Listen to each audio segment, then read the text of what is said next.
Hello friends, cooking world চ্যানেলে সবাইকে স্বাগত জানাই। আজ নিয়ে এসেছি নিরামিষ একটি পদ। যারা একটু ঝাল মশলা কম স্বাস্থ্যকর খাবার খেতে পছন্দ করেন তাদের জন্য আমার আজকের এই রেসিপি নিরামিষ আলু পটল সয়াবিন রসা। তবে চলুন রান্নাটি এবার শুরু করা যাক। প্রথমেই আমি আলু এবং পটলকে একই রকমভাবে ছোট ছোট করে কেটে নিয়েছি। আর নিয়ে নিয়েছি সয়াবিনের মধ্যে সামান্য একটু লবণ আর একটু জল দিয়ে এটা কিছুক্ষণ এভাবে ভিজতে দেব।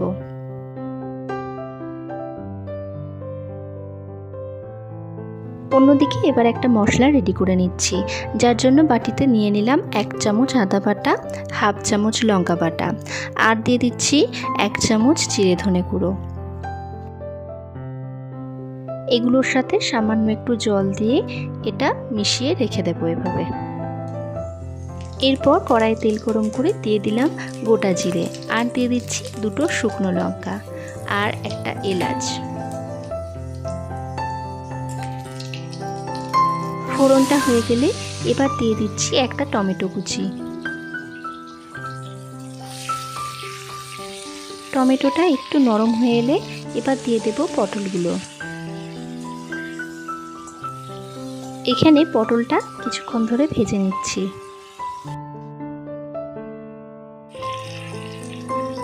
দেখুন পটলটা একটু ভাজা হয়ে এসেছে। এবার এখানে দিয়ে দিচ্ছি সয়াবিনগুলো জল থেকে তুলে এইভাবে হাত দিয়ে চিপে দিয়ে দিচ্ছি।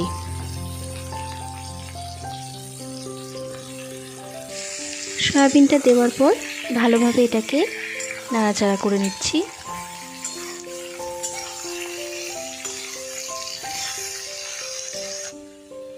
এরপর দিয়ে দিচ্ছি পরিমাণ মতো লবণ আর হলুদের গুঁড়ো।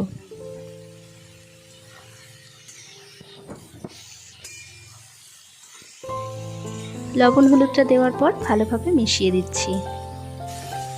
এরপর দিয়ে দেব আলুগুলো আমি এখানে আগে থেকে সিদ্ধ করে রেখেছিলাম, সেগুলো এখানে দিয়ে দিচ্ছি।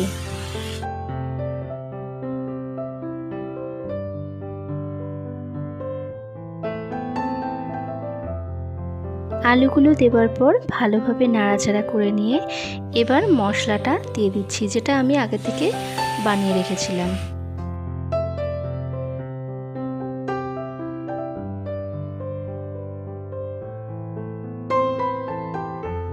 মশলাটা দিয়ে নাড়াচাড়া করে নিয়ে এবার দিয়ে দিচ্ছি হাফ চামচ কাশ্মীরি লঙ্কার গুঁড়ো।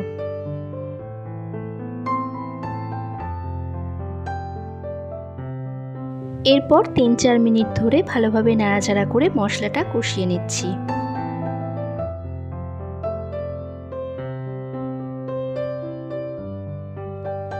এখন দেখুন মশলাটা কষানো হয়ে গেছে।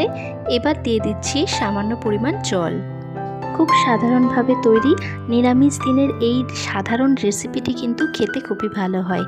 ভাত কিংবা রুটি যে কোনো কিছুর সাথে এটা পরিবেশন করা যায়। আপনারা এই রেসিপিটা অবশ্যই ট্রাই করবেন। এবার দিয়ে দিচ্ছি 1 চামচ চিনি। আমার চ্যানেলের রেসিপিগুলি যদি আপনাদের ভালো লেগে থাকে তো চ্যানেলটিকে সাবস্ক্রাইব করবেন আর পাশে থাকা বেল আইকনটি অবশ্যই প্রেস করবেন। এরপর 1 চামচ ঘি আর সামান্য একটু গরম মশলা দিয়ে নাড়াচাড়া করে একটু ফুটে উঠলেই রেডি আমার আজকের রেসিপি আলু পটল সয়াবিন রসা। আজ এই পর্যন্তই। আমার আজকের রেসিপিটি কেমন লাগলো কমেন্ট বক্সে জানাবেন, আর লাইক এবং শেয়ার করতে ভুলবেন না। ধন্যবাদ।